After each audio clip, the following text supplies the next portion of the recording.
Welcome to Time Traveling Team, the weekly podcast where we review every story of Doctor Who right from the very beginning. I'm Paddy. And I'm Tricia. In this week's episode, we join the Doctor as he returns to Gallifrey in The Deadly Assassin. We're discussing the Doctor. No companions really this week, but we will have some prominent characters and the villains and give you our thoughts on the story as a whole.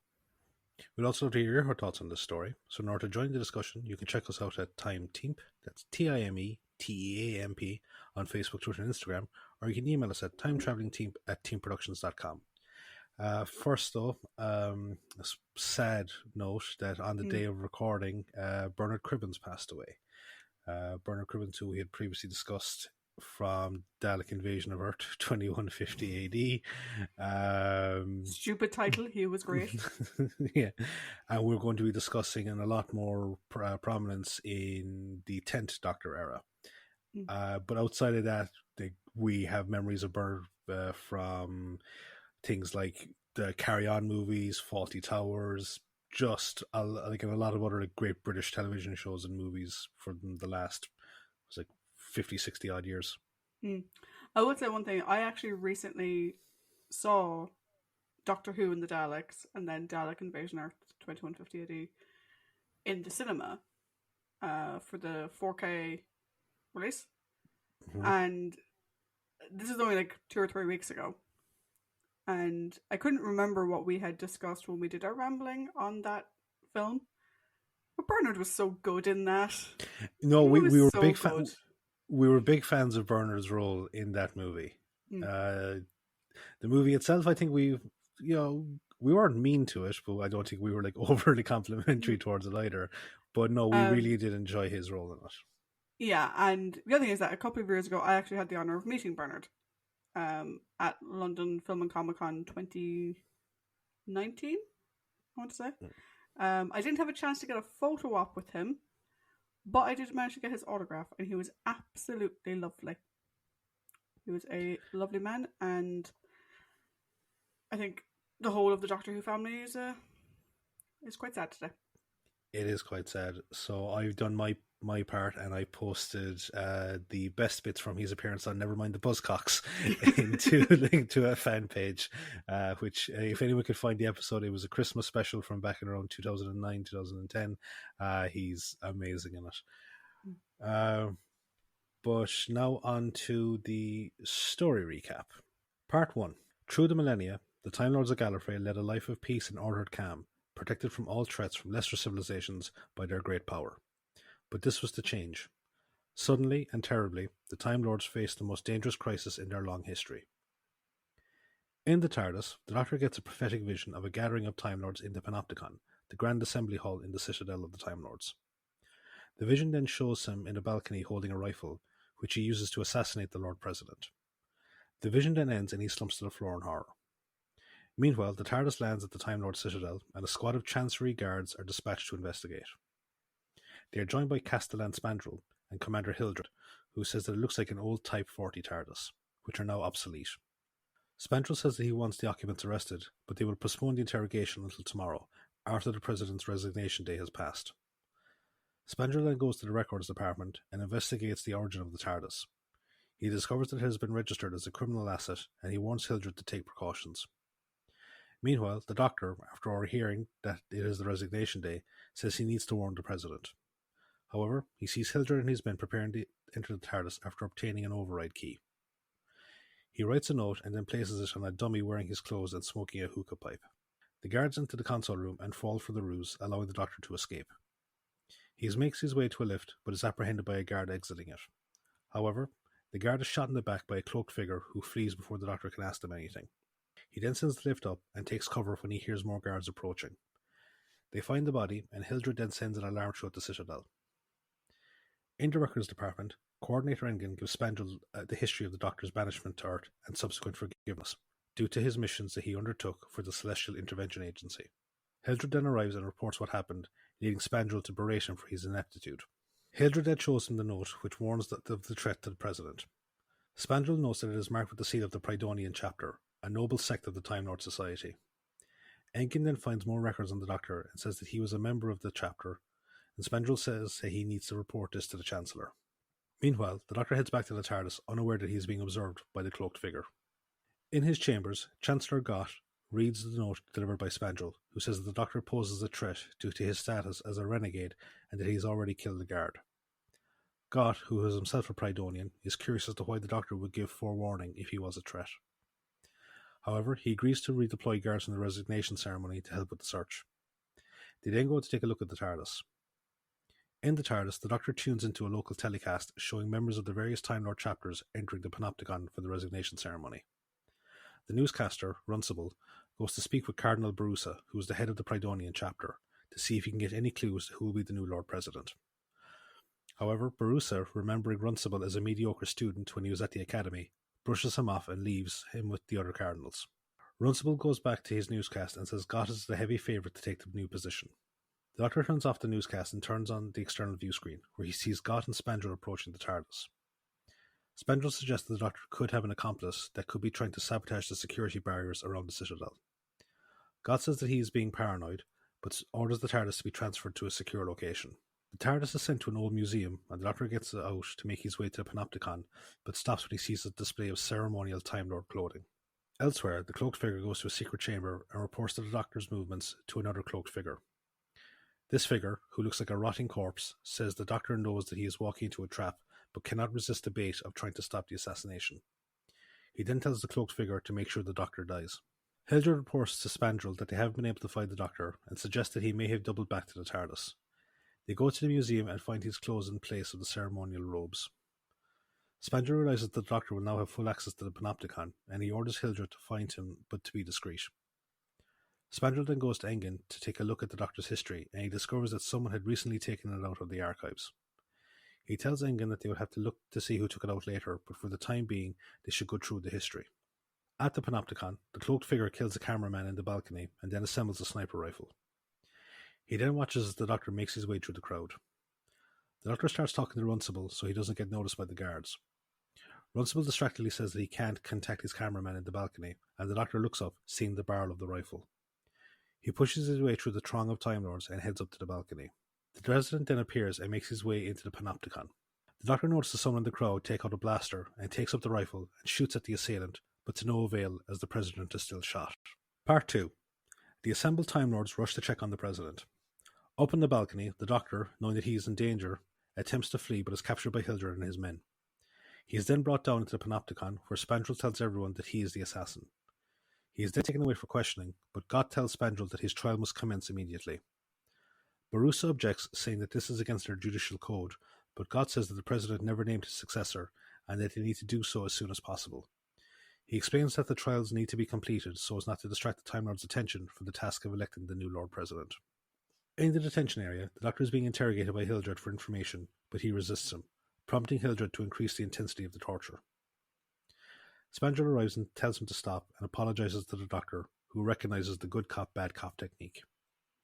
Spandrel informs him of Gott's order for his trial to commence and asks the Doctor to tell him anything that might help him. The Doctor says that he never met the President and therefore had no reason to kill him. Spandrel confirms the first part of this by saying that he read the Doctor's file, and the Doctor says that someone is attempting to frame him for the murder. Spandrel asks how he knew about the assassination, and the Doctor explains his vision to him. Spandrel then leaves and shows a recording of the Doctor's statement to Engen. Engen says that psychic premonitions are impossible, but Spandrel says that he is starting to believe the Doctor and that someone else is responsible for the assassination. He then asks if Engen was able to see who else took out the Doctor's file from the records, but Engen replies that no one did. He explains that files can only be taken out with the use of custom keycards and that his was the only one that accessed the Doctor's file. Spandrel asks who else has those keycards, and Engen says that only High Councillors are granted those keys. Spandrel then asks if the access records can be deleted, and Engen says it would take a proficient computer expert to do so, prompting Spandrel to say that there can't be too many High Councillors with such skills. Meanwhile, Barusa again appeals to Gott to not make any rash decisions, but Gott says that they cannot let the President's murder go unavenged. He says that an incoming President is required to pardon political prisoners as their first act in office, which would allow the Doctor to go free. As the favourite to take over the role, he says he wants to avoid the dilemma by getting the trial over and out of the way with first. The trial commences, and various people give statements, including Hildred, Runcible, and a Time Lord that the Doctor barged into on his way to the balcony. The last person says he heard the Doctor say, "Let me go, they'll kill him," but Gott, sensing that he is hard of hearing, asks if he is sure that he didn't say, "Let me go, I'll kill him." The old Time Lord says that he could have been mistaken. Gott then asks if the Doctor has anything to say in his defense, at which point the Doctor invokes Article 17 of the Time Lord Constitution and nominates himself for the presidency. Gott objects to this, but the Doctor says that the law allows him to remain free until the election is passed. Gott says it doesn't apply to criminals, but Barusa says that the Doctor has yet to be pronounced guilty. Gott reluctantly agrees to let him enter the election, but orders Spandrel to make sure that he doesn't leave the Citadel. The Doctor then asks Spandrel to let him try and prove his innocence, to which the Castellan agrees. A short while later, the cloaked figure reports the developments to the corpse figure and says that they shouldn't have attempted to frame the Doctor.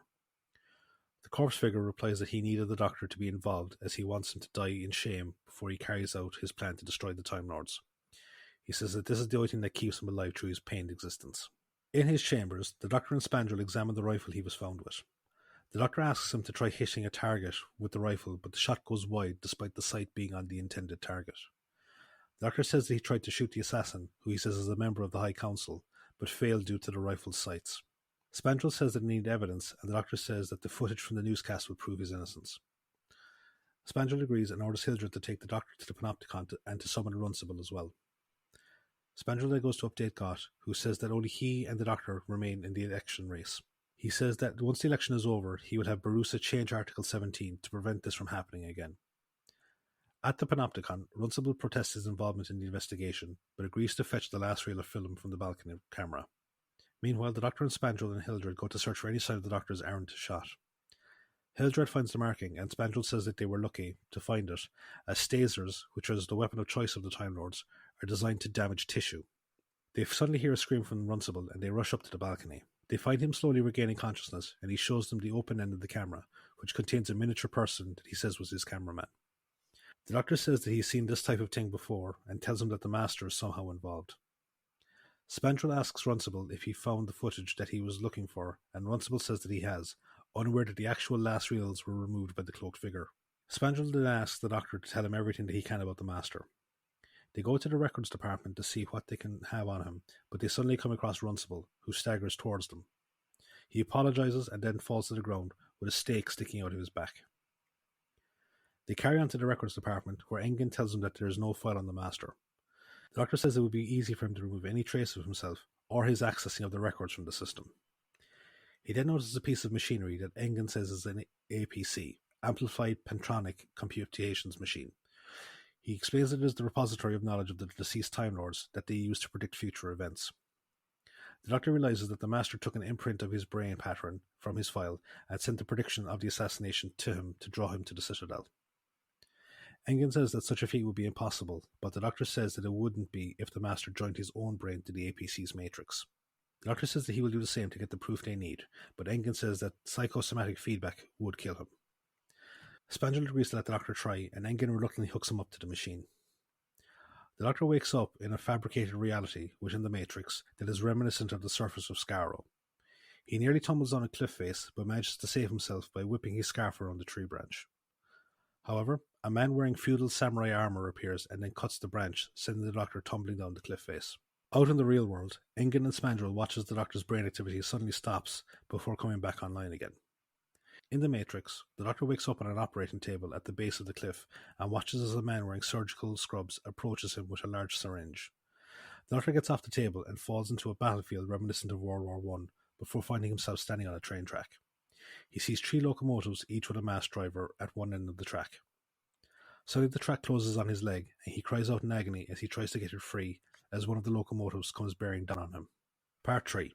The Doctor pulls in vain to get his leg free, but it is no use, and he dives back as the train approaches.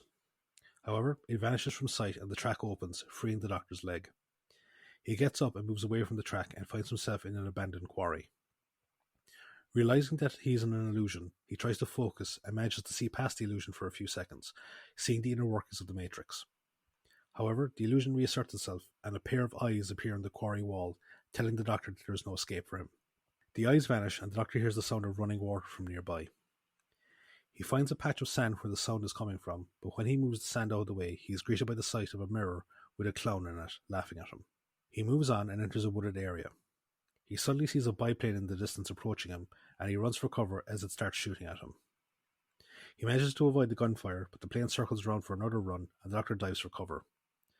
The plane flies away and the doctor notices that his leg is bleeding. He denies the reality of the wound and watches as it fades from sight. The voice appears again and says that in this reality he makes the rules and the wound reappears. Realizing that he cannot keep being on the defensive, the doctor defiantly says that he will fight back. Outside in the real world, Spandrel and Engen continue to monitor the doctor's vital signs. Engen says that the readout is consistent with a biological fight or flight response, and he realizes that someone else must be in the Matrix with the doctor. Elsewhere, the cloaked figure is an ad hoc interface that is remotely connected to the Matrix. The corpse figure watches the events through the view screen and warns his underling to be wary of the doctor, saying that he is still dangerous. In the Matrix, the cloaked figure has taken on the appearance of a masked hunter and begins to track down the doctor. He spots him in the distance and shoots at him with a hunting rifle, but misses. The doctor flees the area and the hunter pursues him. The hunter stops to take a drink and consult a map. He realizes the doctor will need water and takes off in the direction of a watering hole, leaving his backpack behind. Once he is gone, the doctor crawls over to it and goes through it for supplies, taking out a hand grenade and some tape to rig up a booby trap. Meanwhile, at the watering hole, the hunter poisons it and then continues in his pursuit of the doctor. The hunter returns to the backpack and triggers the booby trap, but the doctor knows that he survived as the illusion persists. Outside, the corpse figure berates the hunter for his foolishness and then turns to a nearby guard that is in a hypnotized state. He gives the guard a secret instruction and tells him to let no one stand in his way. In the Matrix, the doctor arrives at the watering hole, but stops just before he drinks as he notices the discarded poison bottle. He takes a piece of nearby reed and uses it to drink up some droplets of uncontaminated water near the edge. He then leaves as he hears someone approaching, and a few moments later, the wounded hunter arrives and investigates the watering hole. He calls out to the doctor, saying that he is getting near and that he had better run. The doctor stumbles into a thorn patch and, getting an idea, climbs a nearby tree after snapping off one of the thorns. He dips the thorn into the poison bottle and places it into a reed, using it as a rudimentary blowpipe. He waits for the hunter to enter the thorn patch and then shoots him in the leg with the poison thorn.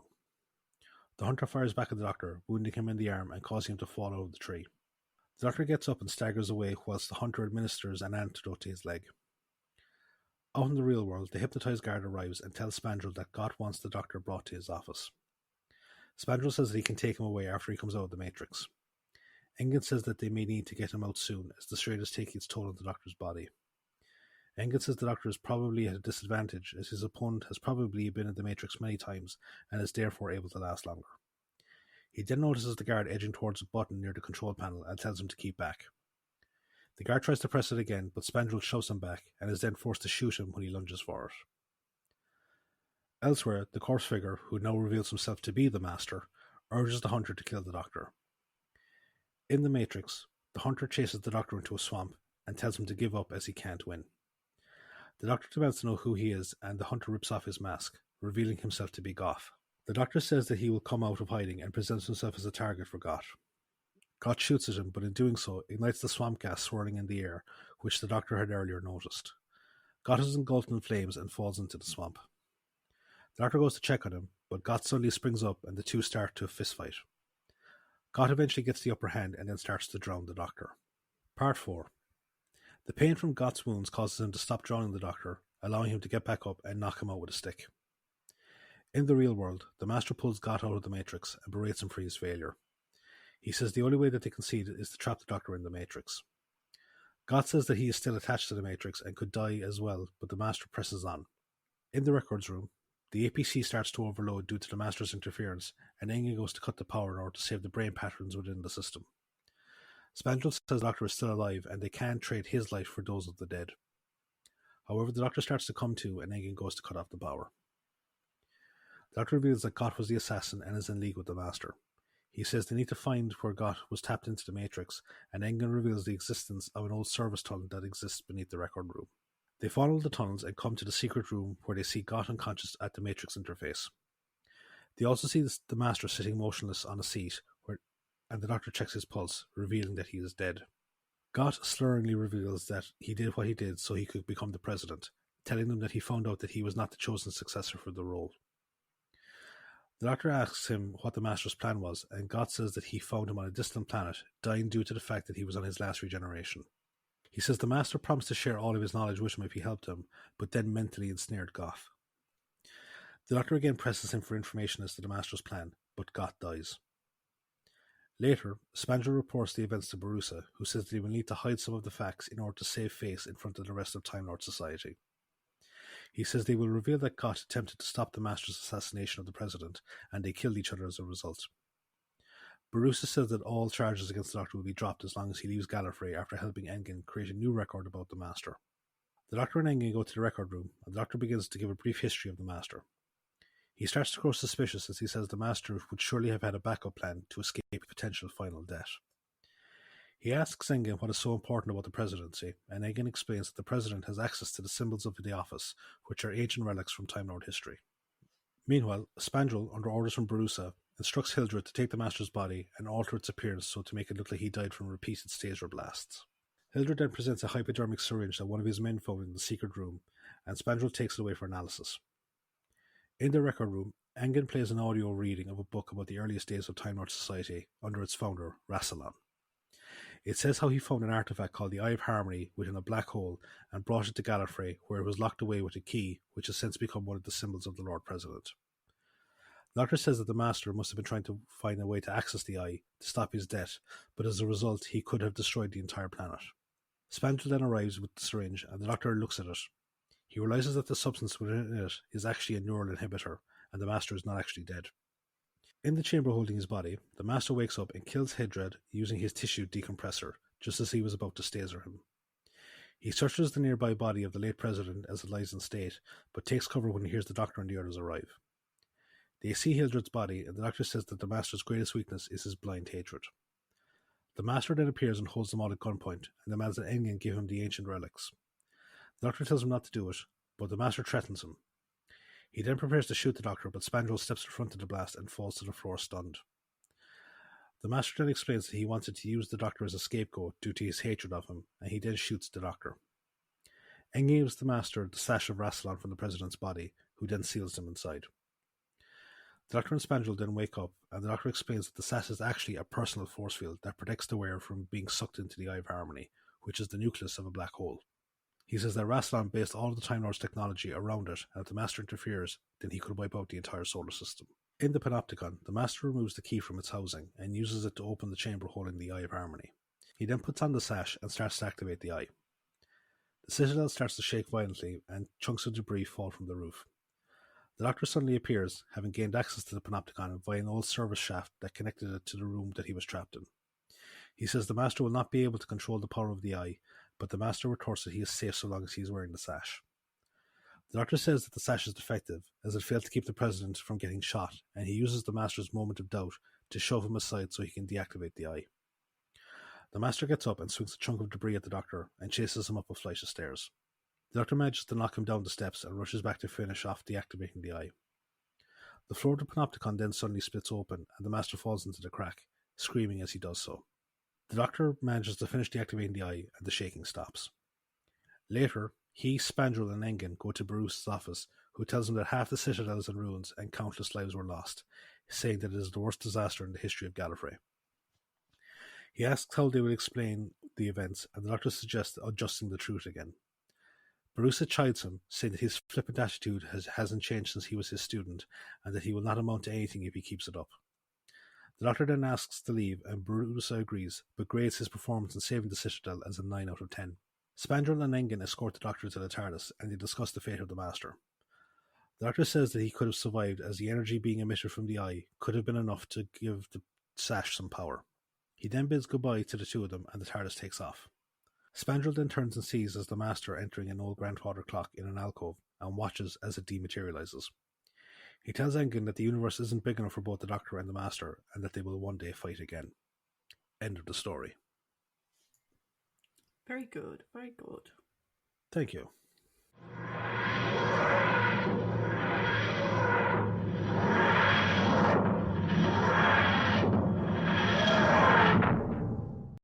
So, we now enter the much-awaited trivia spot. So, what have you got for us this week, Trish? Cool. So the air date for The Deadly Assassin is the 30th of October to the 20th of November 1976. The writer for the story is Robert Holmes. This is story 10 of 18 for Robert. We previously saw his work in The Crotons, the Space Pirates, Spearhead from Space, Terror of the Autons, Carnival of Monsters, The Time War, The Ark in Space, Pyramids of Mars, and The Brain of Morbius. And we'll see his work again in The Talents of Wang Chien, The Sunmakers, The Ribos Operation, The Power of Kroll, The Caves of Androsny, The Two Doctors, The Mysterious Planet, and The Ultimate Foe. Director for the story is David Maloney. This is story 8-ish of 9-ish for David. We previously saw his work in The Mind Robber, The Crotons, The War Games, Frontier in Space, which is the ish. He reshot the ending because he was doing also Planet of the Daleks. He also did Genesis of the Daleks and Planet of Evil. We will also see his work again in The Talents of Wang Chien, which will be his final story. The working title of the story is The Dangerous Assassin, which I don't think is as good a title, to be honest. The title that they went with, The Deadly Assassin, is generally considered to be a tautology, meaning it's basically a redundant statement. An assassin is by definition deadly. That's their job. And apparently this is what they were parodying. Apparently it's what they were parodying in The Curse of the Fatal Death. Again, death by its very nature is fatal. However, Bob Holmes did defend himself, saying the title wasn't a tautology. There we go. Mm-hmm. Because he says there are plenty of incompetent assassins. Fair enough. Yeah, that's true. There are. This is the only televised story in the original run of the show, so in the classic series, to feature the Doctor with no companion. So we've had stories that have no Doctor in them, or like episodes that have no Doctor in them. We had a story that had no Doctor or companions. But this is the first one that has the Doctor without a companion or someone that we would consider to be a companion unit, counting obviously as companion in that sentence. When Elizabeth Sladen left, Tom Baker had asked Philip Hinchcliffe if he really needed a companion. Couldn't he just do it by himself? That's not to say that obviously he wanted Liz to leave, but he didn't want to replace her with anybody else. Yeah. With this story already sort of set in place, it was a good way to sort of test out and see how that would work. And they kind of decided that, no, that's not going to work. And the companion was needed. And we can talk about that a bit more, I think, in our discussion. This story featured the first use of narration, which came as a fucking shock to me, who's never seen the story before, which was performed by Tom Baker and recreated by Paddy Fox. Thank you very much. Yay. Thank you. From a narrative perspective, this serial introduced a lot. So we have several notable figures of Time Lord society. So we got, Rassilon gets, a lot more background. We obviously have Barossa being mentioned as well. Also, like, Time Lord and Gallifreyan society gets covered. The Matrix, the different chapters of the Time Lords, their robes, which are ceremonial, not everyday. And also, it introduced the idea of a Time Lord having a limited number of regenerations. That number being 12, allowing a maximum of 13 incarnations, after which you get to permadeath. So this was introduced here in this story, and it's one of the things, and we might discuss it later on, but just to clarify, like, a lot of people sort of say, like, oh, it was just in this one story, it was a throwaway line, and it isn't, because it does get brought up in other stories before the revival of the show, but this is the one that really sort of laid the groundwork for a lot of that. Yeah, and it's like, even before... or not even beforehand, in terms of the regeneration numbers and stuff like that, it's brought up during Matt Smith's run that there is the finite number. Also, I suppose, technically speaking, if at the time the brain of Morbius was taken into account, this would be also the Doctor's last regeneration. Because there Bob was also wrote The Brain of Morbius. So, Bob Holmes are really doing a lot of the groundwork here for Gallifreyan society. And he also did something interesting, and it was something I thought was kind of peculiar. Mm. In the Three Doctors, Mm. the Lord President and the Chancellor both appear, but it seems in that story the Chancellor has superior power to the President, whereas here they kind of put it in the sense that the Chancellor is subservient to the President, or I think it's probably areas of responsibility. We never see a Gallifreyan racy model, so you know. Yeah, true. Yeah, but like, I know I loved the idea of like these various chapters and like how they say like the Prydonians have produced more presidents than any other chapter within the history of the Citadel. I just think that's kind of cool. It sort of just reminds me of the houses in Harry Potter. Yeah, that's the big thing that came to my head as well. In terms of the Master, so we see the Master again, and we'll discuss a bit more about the gentleman who portrayed him a little bit later on. But in terms of televised adventures, we don't actually know if this version of the Master is the same incarnation that was portrayed by Roger Delgado, or if the Roger Delgado Master regenerated into this version of the Master. How many regenerations was that? We're not giving any indication in terms of the story about that. However, there are two novels called Last of the Gardarine and Legacy of the Daleks that explain how he came to be the way he appears in the story. I haven't read those books, so I can't speak to them. But I have read Last of the Gathering, but I read it years ago, so I can't really remember how it's explained. But the best way to imagine the Master is like, imagine like, you know, like those models of like the human body, but like the outer layer of skin is removed and it's down to the near skeletal musculature, and then just covered in honey. That's what that's what it looks like.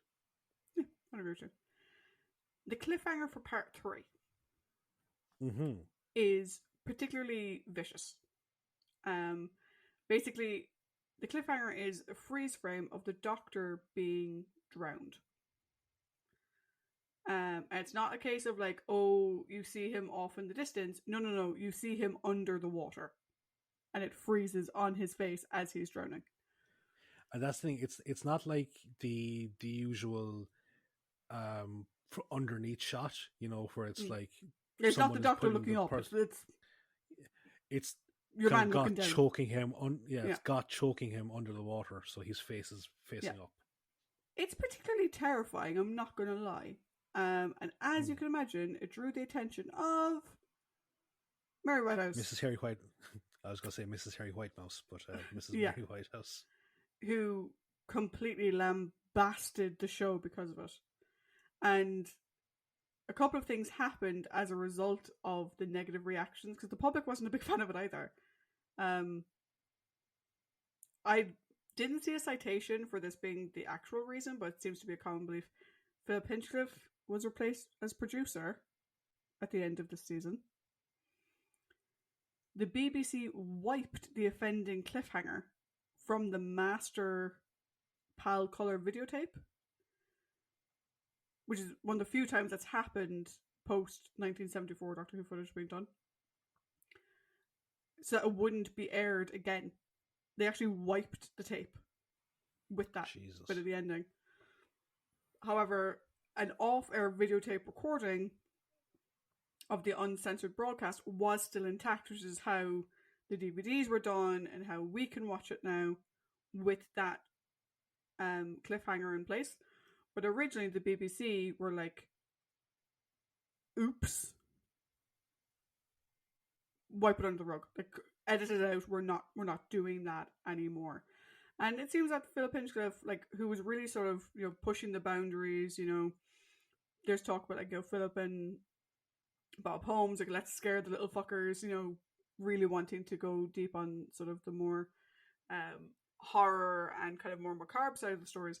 It seems that they kind of came back to bite him in the ass with this one. Part of what made the drowning scene so disturbing is actually comes from Tom Baker's acting.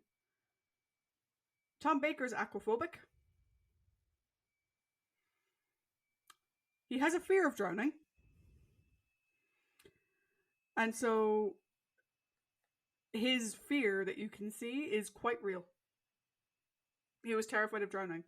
And he was apparently so worried about the cliffhanger that he actually visited a random family to watch that story and see how they responded, because he was so concerned about the impact it would have on kids watching that cliffhanger.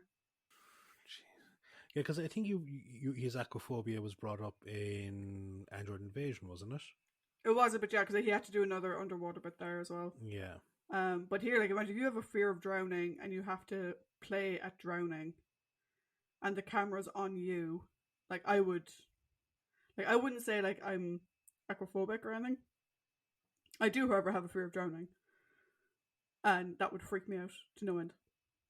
Speaking of phobias, did you close your eyes? Yes, I did. Well, part? no, because obviously, okay.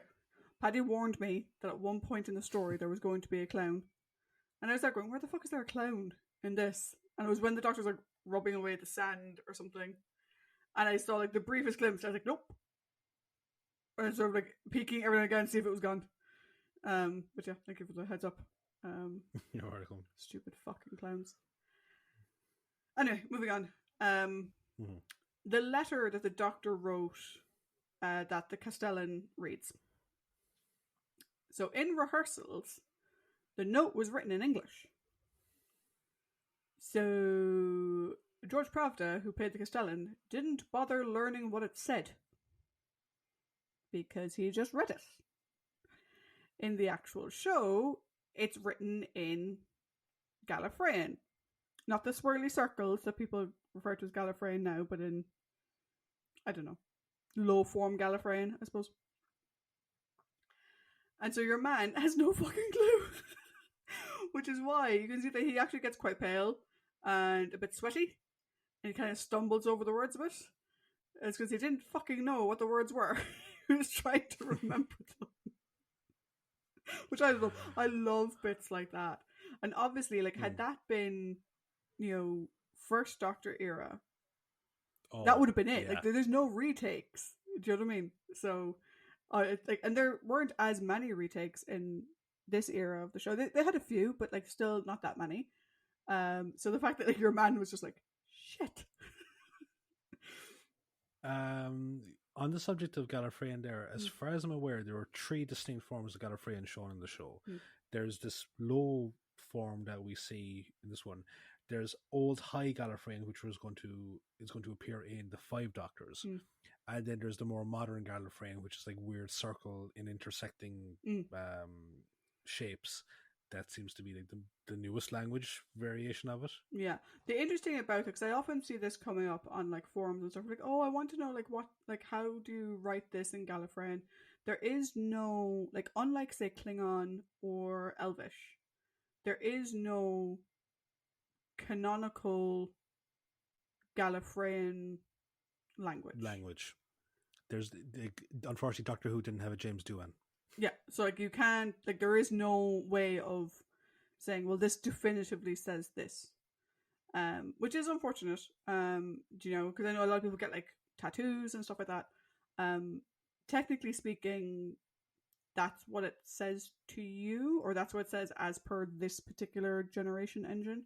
But there is no, like, unlike Elvish, where you've got like all the different levels of Elvish.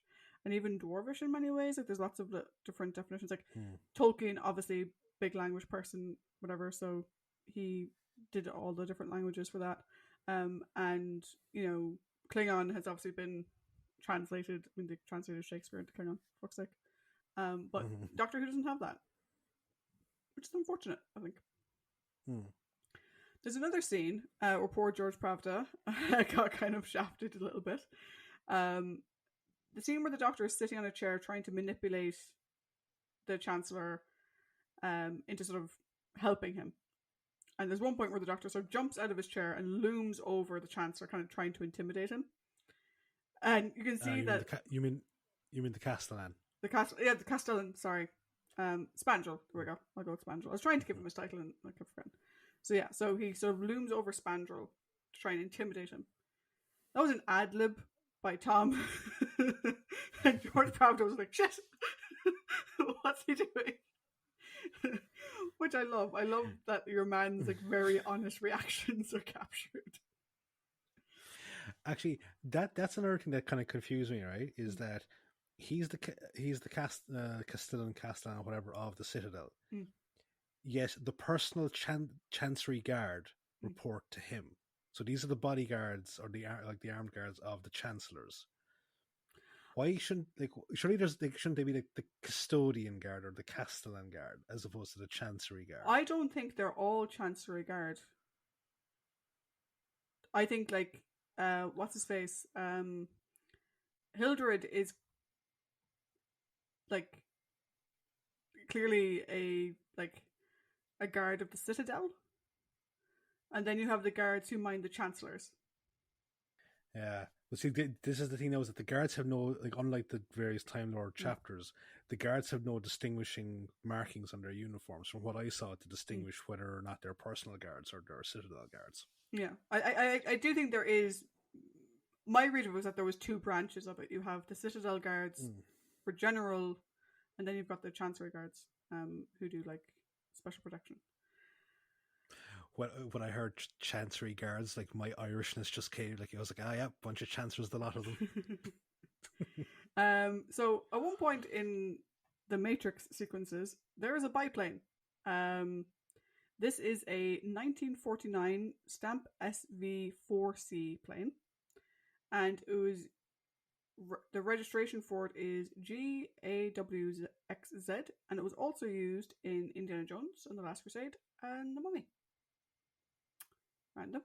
The thing that always confused the crap out of me, the seal of Rassilon, the sort of infinity circles, spiral, is also the symbol from Revenge of the Cybermen, which was Roger Murray Leach. He just reused it. So it's very interesting when you go back and watch it, because you're like, oh my god, like that, because I knew it from, obviously it appears later on in the revival and stuff. So I remember watching Revenge of the Cybermen and being like, are they related to the Time Lords? Is there some... There's no fucking connection. It was Roger Murray Leach was lazy, and so he's reused the symbol for both. Before we get into our cast, just a call out. This is an exclusively male cast, bar one person who does not appear on screen, which is the female computer voice. That's it. No other women. Yeah.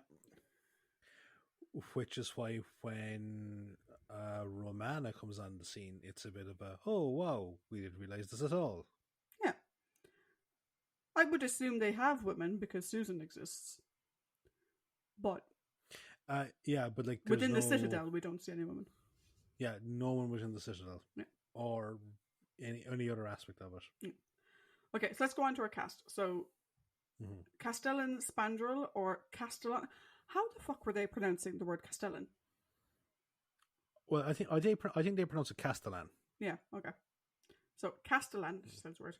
Spandrel is, as I said, George Pravda. This is the final of 3 appearances for George. We previously saw him in The Enemy of the World, where he played Alexander Denish, and also in The Mutants, as he was Professor Yeager. As Barusa, we have Angus McKay. This is the first of 2 appearances for Angus. We'll see him again in Mordrin Undead. His non-Who credits include Dixon of Dock Green, Doomwatch, Zedcars, Steptoe and Son, The Sweeney, Only Fools and Horses, and One Foot in the Grave. Angus passed away in 2013. Speaking of Only Fools and Horses, our good friend Paul Canower, his timing was impeccable, because he sent us his impression of Boise today, which was excellent, and it really helped cheer up after the bad news. So yeah. Cheers, Paul. Thanks, Paul. Engen is Eric Chitty. This is the second and final appearance for Eric. We previously saw him as Charles Preslin in The Massacre. His non-Who credits include Henry IV, The Tempest, 1066 and All That, Oliver Twist, Paul of Tarsus, Dr. Zhivago, and Dad's Army. Eric passed away in 1977. Chancellor Goth is played by Bernard Horsfall. This is the 4th and final appearance for Bernard. We previously saw him in The Mind Robber, where he was Lemuel Gulliver, in the War Games as a Time Lord, possibly the same one, he didn't have a name then, and in Planet of the Daleks, where he played Taran. The Master in the story is played by Peter Pratt. This is the only Doctor Who acting credit for Peter. His non-Who credits include The Best of Gilbert and Sullivan, The Story of Ruth, Murder Must Advertise, and Zedcars. Peter passed away in 1995. As Hildred, we have Derek Seaton. Again, only Doctor Who acting credit for Derek. His non-Who credits include People Like Us and Mother Makes Five, Dombey and Son, Z-Cars, and Marked Personnel. Derek passed away in 1975. Lastly, as Runcible, who we won't really be discussing, but we wanted to include him anyway, is Hugh Walters. This is story 2 of 3 for Hugh. We previously saw him in The Chase, where he played William Shakespeare when Barbara's looking into the past with the screen thing. Mm-hmm. And we'll see him again in Revelation of the Daleks. His non-Who credits include 1984, The Train Now Standing, Agatha Christie's Miss Marple, The Body in the Library, Ivanhoe, and Heartbeat. Hugh passed away in 2015. Anything else you want to add to the trivia section, Paddy? Not that I could think of, although what I will say is seeing all the various Time Lords in their colour patterns and robes, I was dying for a bag of, like, you know, those raspberry and fucking banana sweets. They look like bullseyes, but they're raspberry and banana flavoured. Oh. I don't think I've ever noticed raspberry and banana. Oh, sorry, no, raspberry and custard. Raspberry and custard. Oh, those, yes. Those are lovely. Yes. Yeah, they are. Pick and mix.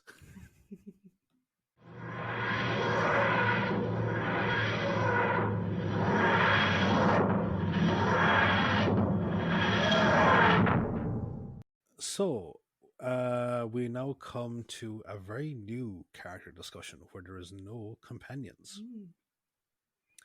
Interesting. How long will it last? But this week we have the Doctor, prominent characters of Spandrel, Engen, Barusa, and Hildred. Mm-hmm. And then we have the villains of Got and the Master. Mm-hmm. So, you started off last week, so I think I'll start off this week because we figured out that's how the system works. I never pay attention, so off you go. Yeah, okay, perfect. Aha, excellent. My word is law. Not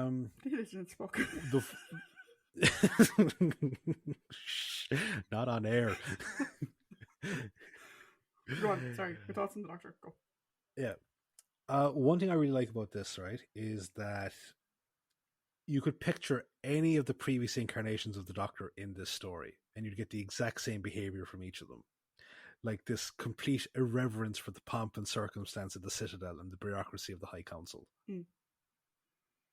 Like obviously, you know, the action sequence within the Matrix itself, yeah, you'd probably either see John or Tom, but just like before that, the very nature of the whole setup, like you could see Patrick doing great in this, you could see Hartnell doing great in this, like any of them, they'd all have that thing. So I really like that aspect of it, and I think that's a reflection of Tom doing what I like to, you know, as I've always said, is carrying on the spirit of the character, like still being him, but staying true to the core of the who the Doctor is, like this renegade, this person which is like, you know, like your authority is fucking stupid.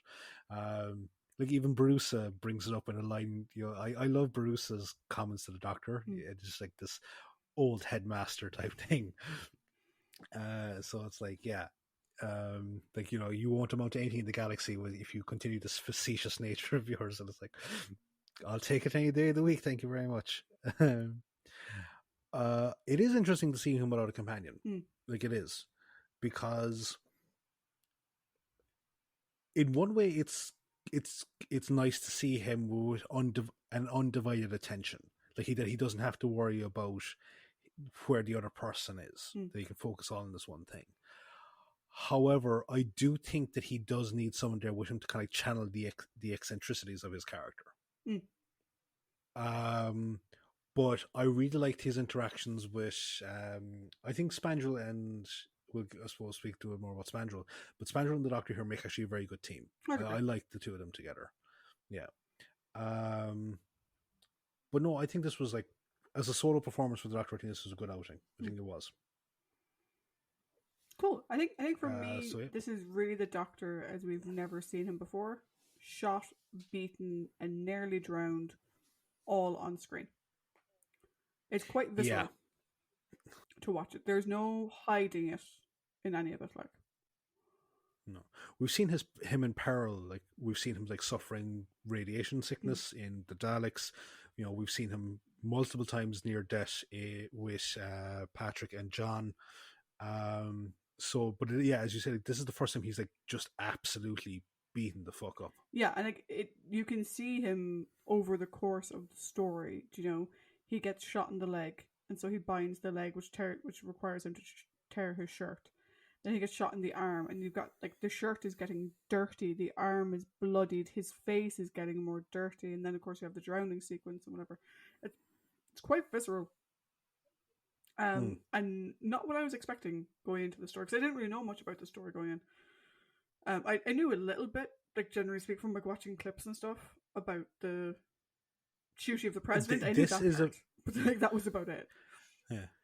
So this is a very notorious. This is a very notorious story for like the stuff with Mary Whitehouse and her campaign about appropriate television, but the setting of the lore within Gallifrey, confusing the fuck out of some people because they think that this is what starts the Time War. But yeah, no, it is really cool. Yeah, but I think it's I can understand people being put off by it. It is incredibly visceral. Coming off, and bear in mind, like in last week's story, we had someone being knocked off a very high set of stairs. We had someone being crushed to death and whatever. Just the way they shot this is way more Rambo than I was really expecting from my Doctor Who, to be honest. I do like his Gallifreyan boots though. The red boots that he wears with the sort of red pants, they suit him quite well. I kind of wish he kept them. And his sure, he looks like he's just fallen out of a Renaissance whorehouse window. He reminded me a little bit of like a slightly mental version of Darcy from the BBC production of Pride and Prejudice. Yeah, I can see that. Like the pond scene where he goes for some. Yeah. I'm not sure I'm a big fan of the Doctor solo. Particularly of Tom's Doctor. So I don't know if it's like channeling, like you said, channeling that eccentricity. The talking to himself comes across as weird. Like I think it was different when Hartnell used to talk to himself because he would mutter to himself. Whereas Tom was speaking as if there was somebody else in the room. And you could very easily have put a companion in the room and it wouldn't have changed anything. Like I think the delivery would have been the same. And I'm not sure I'm the biggest fan of it. Now, we might see in the next story, if it continues, I might see a bit better, but like, I don't know if this Doctor on his own works for me. At least in the writing. In the acting, that's different, do you know what I mean? But like in the writing and the script, it's like, well, why is he talking? Like, he's saying a lot of things out loud that he would have said to Sarah Jane in response to a question. And now he's just saying it to nobody because there isn't a companion there to ask the question, but the audience still needs to know what he's thinking. And whereas with Bill, he would sort of mutter to himself. And it sort of came across a little bit differently. I would say the Doctor is also quite vicious in this. I know it's in self-defense, but it is a much darker turn for the Doctor than we've seen previously. And you and I kind of discussed, a little bit about the brain of Morbius, how that was quite a visceral story. We've, Kondo being shot and whatever, but there's some, I don't know if it's the way that this is shot, but like, he just seems more vicious. Like, he was going to shoot the real assassin using the gun. So using the Staser rifle. He was going to shoot the real assassin. Which is not something we've seen from the Doctor before. Usually you'd have the Doctors trying to get someone's attention and like trying to divert attention away from it, or you would have seen him like jump up in front of the president and try to knock him to the side rather than going after the assassin, or rather than picking up the gun and doing anything with it. So that is quite different as well. Also, if he was going to shoot the real assassin using the gun by looking down the sights, how did he not know who it was? Well, I think he said he only saw the gun. But he the couldn't see zoom the on the face. fucking sights wasn't that fucking acute, like. But see, but this is the thing as well, is that like I think in your thoughts about like pushing the president out of the way, like he wouldn't have had time to go down there, so like maybe just like calling out would have been a better option, or Yeah, like but as doing in, something like, to distract. he wouldn't have gone up in the first place. He would have done the pushing out of the way, possibly. Well, like, no, like, but he saw someone up above with the rifle. That's what prompted him to Yeah, go but up he there. would have just pushed the president. He's He could have just pushed the president out of the way, as opposed to going up to find out who's up above. president hadn't arrived yet. Well, he could have waited. Do you know what I mean? Like, the point is that, like, yeah. No, I see what you're. I see what you're trying to say. I see what you're trying to say. Yeah. So like, I'm not quite sure how I feel about all of that. It's left me quite conflicted, to be honest. Like, it's all really good. The performance was amazing by Tom, and whatever. But I'm a bit conflicted around his mentality. And part of me is like, oh, he's traveling alone. If we think about like the modern show, like, oh, he doesn't do well by himself, and I'm like, yeah, but like, he went in some cases off in a direction we've never seen before. And maybe the role of the companion is to rein him in. You know, maybe that is the role of the companion. Because we have talked like at times about like the more violent aspect of the Doctor. Like I suppose the thing that might come closest to this is An Earthly Child. When he takes up the rock to finish off Ka or Za. Can't remember his name. So we talked about like that kind of dark streak of the Doctor, and then there was the second Doctor example of Seeds of Death, and then there's obviously Doc John's hatred for Ogrons, which is like he has no problem picking up a weapon to fucking shoot them. But I think probably we've never seen him in a one-on-one kill or be killed scenario. I don't think. Which is like the thing with the Hunter, which is probably the biggest example of like the misgivings you have there. Yeah. Which, it is a complete thing, because like we've seen the Doctor be an action man of sorts, but we've never seen him be this down and dirty in a fight. No. And it's not necessarily a bad thing. I'm not quite sure how I feel about it. You know?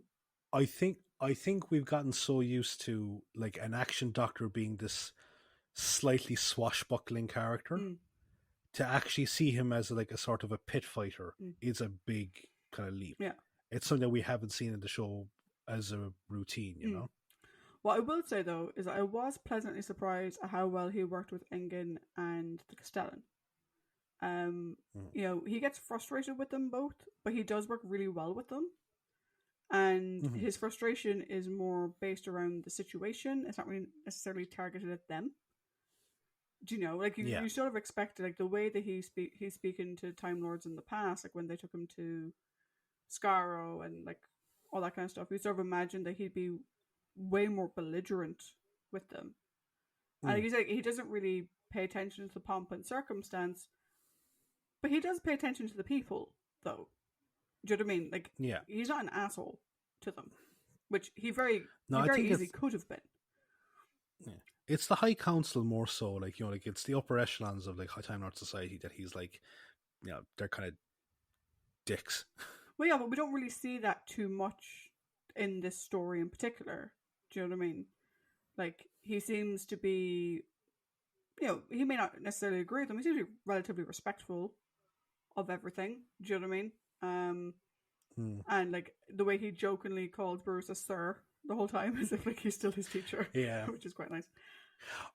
I think it's by virtue of the fact that the Time Lords that we see him interact with are mostly like are trying to help him. Like we haven't seen like him in a scenario. If the court case had actually been a bit more of a trial and jury type thing, then maybe we would have seen him with that, anger towards the eliteness of the Time Lords.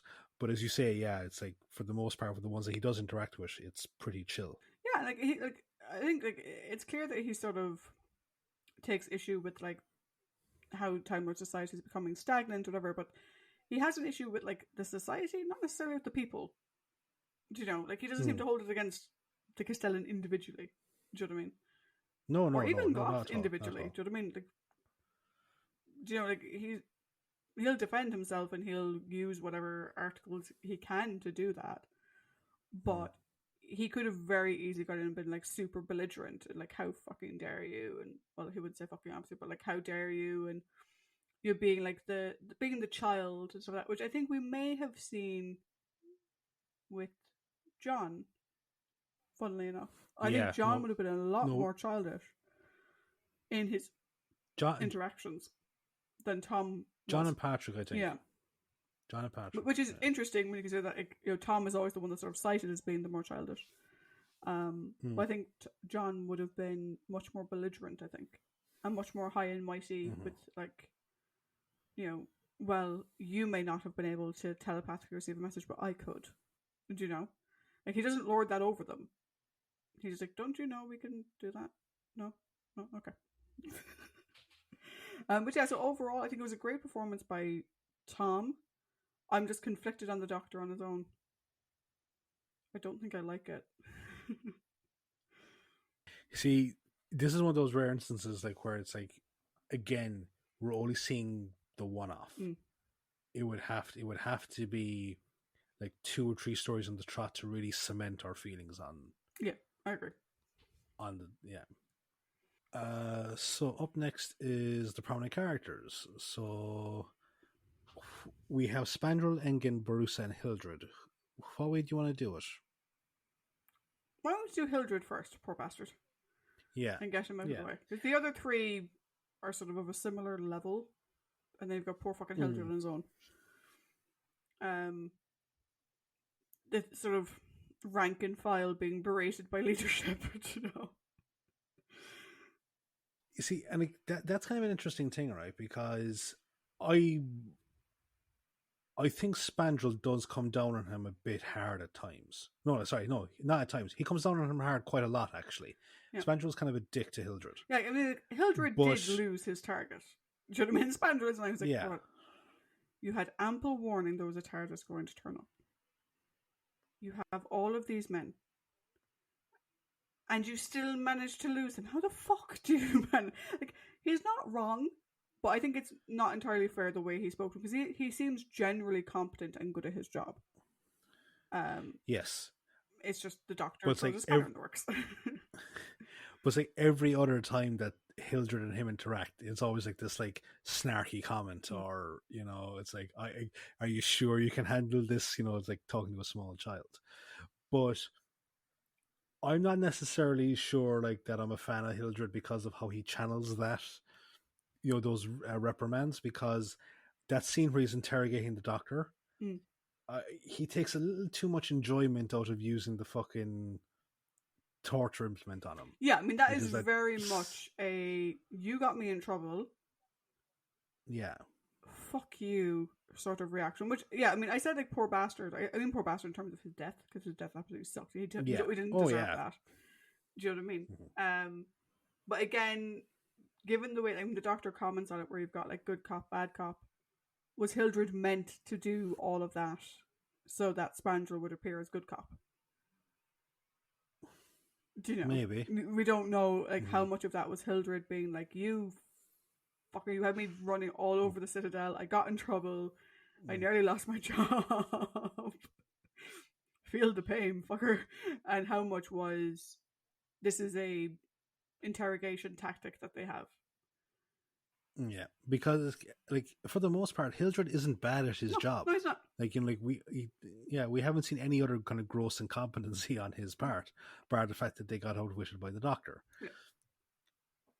Yeah. So yeah. So yeah, I mean, I think the one thing that stands out to me with Hildred is that his death totally sucked. And you totally know that, like, if he had been successful in stazing the corpses and stuff like that, you totally know that if that ever got out, he'd be the fucker thrown under the bus. Oh, hugely. Everyone would have blamed him for it. Do you know?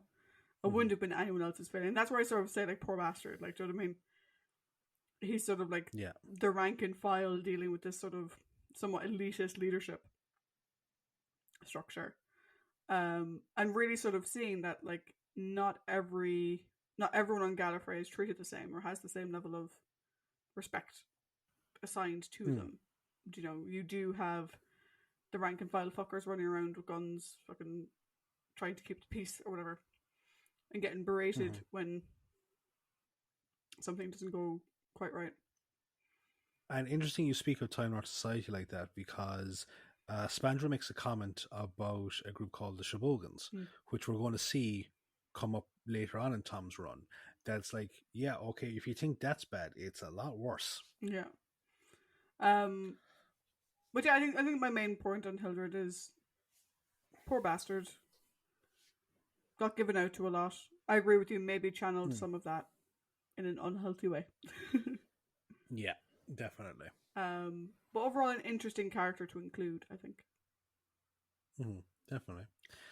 Um, Maybe we leave Spandrel and Elgin together because they're the sort of companions of the prominent characters. Closest to I think. Closest to, yeah. Mm. So Barusa next. I'm not sure how I feel about him. On the one Okay. hand, he's a defender of the law, and he's not one to throw an Mm-hmm. innocent man in jail. On the other hand, he's perfectly willing to lie to the public to keep the ruling order in charge. Oh, like Barusa is a spin doctor, true and true. Hmm. Like he is, like he is the quintessential political fixer who knows the dirty secrets, and he's just like, okay, we just have to address it in this way, and you kind of get the impression that he knows where the bodies are kept. Mm. But I know, as you say, like he's a staunch proponent of we keep the law because that's Mm. who we are. Like we have this constitution, and we're our law is what defines us, and what we are is Mm. lawful type thing. But outside of that, he doesn't do anything that I would say he has very little altruism. Everything is for the benefit of keeping the status quo in order. Yeah, and not necessarily himself. It's not necessarily for No, but his the benefit, but yeah, but he just benefits the ruling by order. extension. Yeah, You know? so it's like because he's one of the cardinals Mm. who oversee the whole voting process and everything like that, and like all the laws. So long as those laws are in place that as they benefit the cardinals, Mm. he'll do whatever he deems necessary to benefit the Also, cardinals. he was a dick to what's his face, Runcible. Runcible, yeah, So Runcible is because doing the again, public like broadcast about yeah, this proceedings. He asks you for an interview, and live on air, you basically say you were a shit student and you're a shit adult. mm-hmm. Fuck you, dude. Yeah. Your man's just doing his job. Oh, he's that fucking douchey schoolmaster. Like when you go back home, he's like, yes, I often wondered if you'd amount to much, and now I have my answer. That type of fucking shite. Yeah. Like it's funny, the way he gives like the doctor the 9 out of 10 at the end or whatever. So like, I'm sort of conflicted on the way I am about him because on the one hand, it's good to have characters who are defenders of law and who, in a situation where it's understandable how the ruling class would want to just throw the doctor under the bus. He was caught red-handed. Mm-hmm. Fuck it, it's done. It's nice that he doesn't allow that to go through. But on the other hand, he's a conniving little fucker, and a bit of a dick. He really is, and Angus MacKay, I think, did a really good job. Oh, I agree. I think he did he's like he makes you hate him so much for his he seems so apathetic to certain things, like the loss of lives, as he said. Like, but how can we change the story to save face? It's like, dude, fuck off. But then there's like that, as you say, like that sort of doctor. 9 out of 10. It's like you can't help but smile at that line. Like you really can't. And I suppose that's the nature of like a spin doctor. It's like they are inherently charismatic people. Well, for the most part, I've heard like guys like Karl Rove and all this kind of are the absolute fucking scum. But I don't know. But it's like again, in a story that has, I would say, phenomenal acting from everyone. I don't think there's a bad performance by anyone in this story. No, I'd agree. Yeah, so like we're like 2 on the trot now, realistically, which is great. But like, yeah, he's just like, you can't help being mad at him at the end. Or it's like, that 9 out of 10, that smile. Yeah, absolutely. Cool. Fair enough. Wait, I was mad at you 5 minutes ago. Fuck you. Cool. Then we have Engin and the Castellan. I would nearly do Engin first and then the Castellan, because the Castellan is the more prominent of the two, I think. Yeah. Engin kind of reminds me of Jocasta Nu in Attack of the Clones. Trusting the system and not believing that someone can override it. Like, I'm half convinced George Lucas watched this and went, oh, the like infallible library. Well, no one could change it. If it's not there, it doesn't exist. I'm like, I might just watch the Attack of the Clones now. Yeah, that she was the person that came into my head, and I was like, apparently he fucking stole a plane for like, or they took the plane from this. Why not take, a character from it? But yeah, there is that thing of like, this is because it's completely infallible. And again, Spandrel, as a good cop, kind of said, but if could. Yeah, exactly. And it's like, well, I suppose. And it's like, well, it's not so fucking infallible now, is it? He is a contradiction in terms of who and who he is and what his role is, I think. Right, because the very nature of Time Lords is that they are long-lived people with multiple long lives.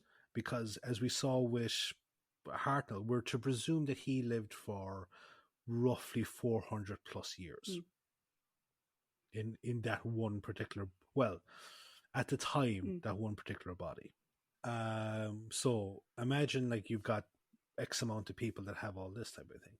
But it's like, how far back into their society is Rassilon that for a society as ancient and long-lived as the Time Lords, that his actions have become legend and mythic? Yeah. This is the thing, right? So I had this in my overall. I'm going to bring it up now because it, like I said, it relates to this character. This character is the librarian, for lack of a better word, right? He is the holder of record. He and only a handful of other people can access the record. And the Matrix, the whole idea of it is that it's built from, it's like a giant pensieve. It's like built from the consciousness and the memories of all those who came before. How the fuck did he forget his own history? How does he not know it? Like, how does he not know, like, oh, the Sash of Rassilon is just, it's just an ornate thing. It's like, or like this pole that just so happens to fit in this hole. No, there's no. Like, how do you not know that, dude? And like, I think this is like Bob obviously trying to tell a story, and like Engin had a purpose, and he just didn't think it out too much. But like when you're watching it, you're like, why is the Doctor someone who apparently wasn't great in school, one of the best? How is he telling you not only Time Lord history, but also like Time Lord physiognomy and like what they can do? And like the fact that he's like, oh well, you can't predict the future. The point of this machine is to predict the future. It's like, what? It's like he's such a contradictory character. Like he really is, like in the sense of like you can't have the occupation that you have and be the species that you are and have this much level of fucking skepticism to the origins. Yeah. I would say he's a little too obsessed with his job in some senses. He's prone to a drone, as I would say. Keeps talking in one long, incredibly unbroken sentence, moving from topic to topic type thing. Overall, a good guy though. Oh yeah, I like him and Spandrel together. I think they work really well together. And again, like Engin, he didn't throw the Doctor under the bus. No. He didn't necessarily believe everything he was saying. He didn't like penalize him for things. He didn't hold anything against him. He didn't try to imply that the Doctor was the one who broke in to do this, and the Doctor must have deleted the file, and there is no such person as the Master. Like, he doesn't believe that there was ever a file, but at the same time, he doesn't not believe that the Master exists.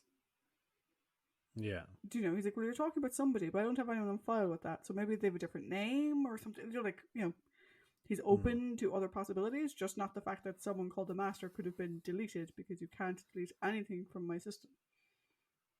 Yeah. If it's not in the system, it doesn't exist. And then you've got and if I wasn't there to see it, if I wasn't there to see it, it's just a story. Yeah. But yeah, I think he's an interesting character. I was quite sad to find out the actor sort of passed away in 1977. This is one of his last roles that he would have done. I thought he was really good. I think I think he would be. I think he would have been an interesting return to Gallifrey character to have, like an interesting touch point in any return to Gallifrey episodes. No, I'd agree. And so then we have Spandrel. Yes, I actually quite like him, other than the way he treats Hildred. There's a big asterisk on that part. But generally speaking, I quite like him. Because straight off the bat, right, outside of his, demeaning, unnecessarily demeaning reprimands, he's a fucking good cop. Yeah. He's a really good detective. Because he doesn't allow any kind of preconceived notions influence the course of his investigations.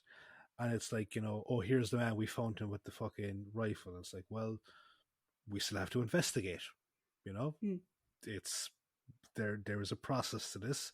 He is due a trial. He will investigate his statements. And then, going to Engen, and it's like, is there, the machine's infallible, but is it possible that something could happen? And it's like, well, yeah, if that's the case, then who could possibly do it? Only someone with this set of skills. Well, okay, fair enough. You're now limiting my potential suspect pool. He's a really, really good cop. Yeah, I really liked his scene where he was talking to the computer, and it was like, list number of currently registered Type 40s. There are no currently registered Type 40s. How many were registered? 305. How many have been deregistered? 304. The fact he thought to ask. Yeah, it's like it's the outside the box thinking. It's Beverly and Remember Me. Do you know? What is the nature of the universe? Fucking got you there, didn't I, you bitch? Do you know what I mean? It's that sort of thing that he's really good at. Also, while he is high and mighty over Hildred, he doesn't assume he knows everything. He's probably willing to admit that he doesn't understand psionics or advanced psionics or whatever it was that the Matrix machine is built from. He's probably willing to admit there are plenty of things he's not an expert in. He didn't study those things, and there's no well, of course I know that. What do you mean? There's no bluster about it. It's like, no, I don't have a fucking clue what you're talking about, but explain it to me, please. I know I'm the fucking glorified beat cop. That doesn't matter. Explain this to me. And I'm also I was really happy to see that he was so concerned about the Doctor's health. Yeah. When the Doctor is in the Matrix, he's so concerned. He's constantly wanting to pull him out of it. Not because of anything with the machine, or because he's just concerned that something bad will happen to him. And he doesn't want that to happen because the Doctor's innocent. Yeah. And even when, Engen goes to cut the power, and he's like, for fuck's sake, man, he's alive, they're dead. Yeah. Yeah. And that's, as important as the Matrix is to Time Lord, record keeping and Time Lord infrastructure, that's a pretty fucking ballsy statement to stand by, Yeah. And also as well, he, unknowing, he didn't know the lethality of it, but he takes a bullet for the Doctor. Yeah. So there's one thing about the two of them though that I'm fucking really? The two of them just let the Master leave. Yeah. I think it's just badly filmed. I think it's the one piece of the story I think was just badly filmed. It's you slowly, you have, what the fuck is this random grandfather clock that wasn't here before? This is fucking weird. And then you sort of see the Master and like, the Master. Should we try and stop him? The man who nearly killed everybody? No, we'll just let him leave. The two of them out in the universe. Sure. Fuck it. Actually, that raises kind of a point there. So we see the grandfather clock 3 times before the Master gets into it. We see it once in the first episode after like the Doctor lands in the Time Lord Museum, whatever. We see it the second time when it's part of the panning shot at the very end when the Doctor and the 2 lads walk down. And then the Doctor looks at it specifically. Right?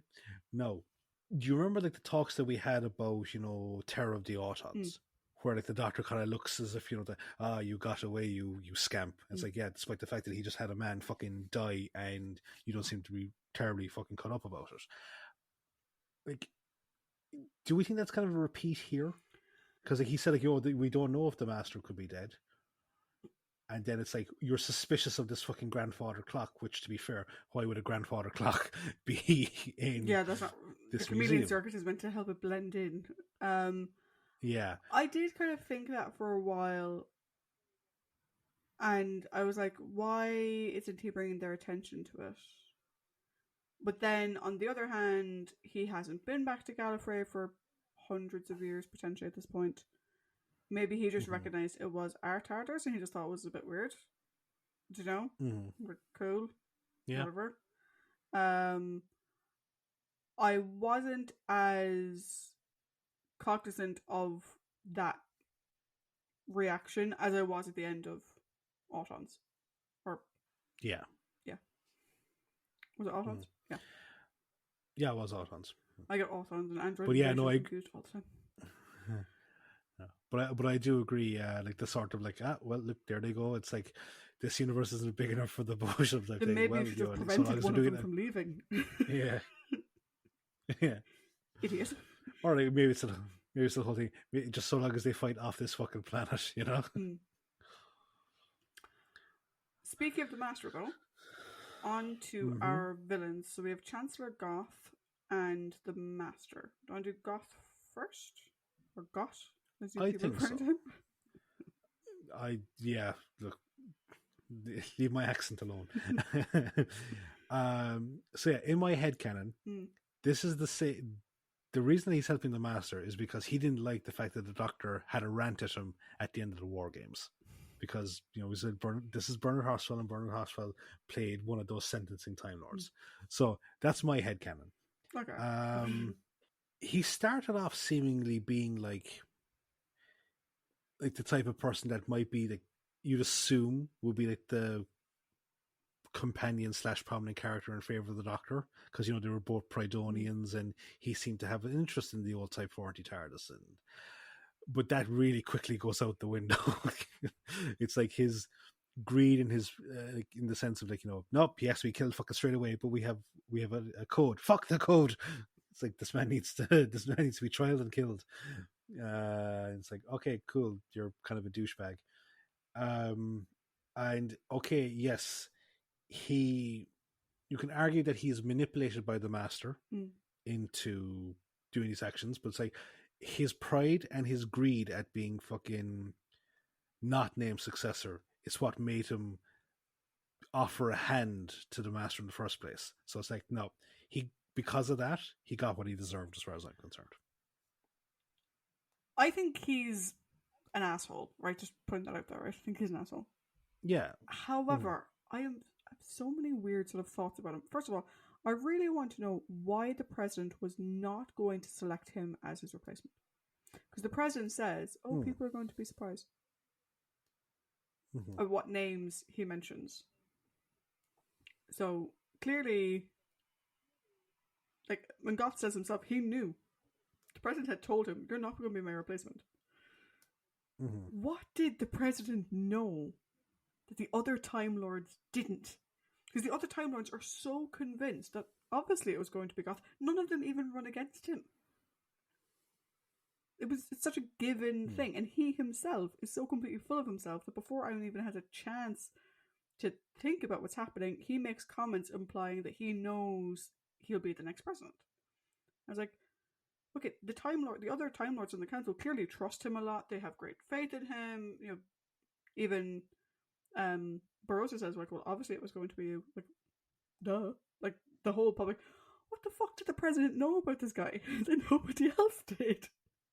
Like, I'm trying to come up with, and I don't know if you've ever seen the movie Gladiator, but it's like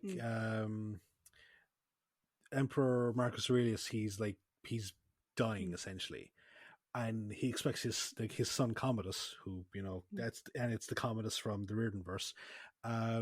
He expects to be made emperor next, but instead he says like the empire will be handed over to Maximus to make it back into a republic again. And it's like, because you're not fit to be emperor. You do not have the mentality or the capacity to be what an emperor needs to be. Maybe it's as simple as that. Why is it weird? I don't like, think there's all anything of the other council seem to be 100% behind him, or they think it's a given thing. Just so, what did the president know that none of the rest of them knew? Because like, it'd be one thing if they're like, oh yeah, it'll probably be Goth. Like, of course it is, but like, once it's open season, like, no one else invokes Article 17. No one else tries to run. He's the only person in the running. And I'm like, what sort of shitty stuff were you talking to the president about before? I would also love to know exactly why he teamed up with him. Because he says like the master promised him power. The master promised him that he would be president because he knew the president wasn't going to name him. Fine. But like,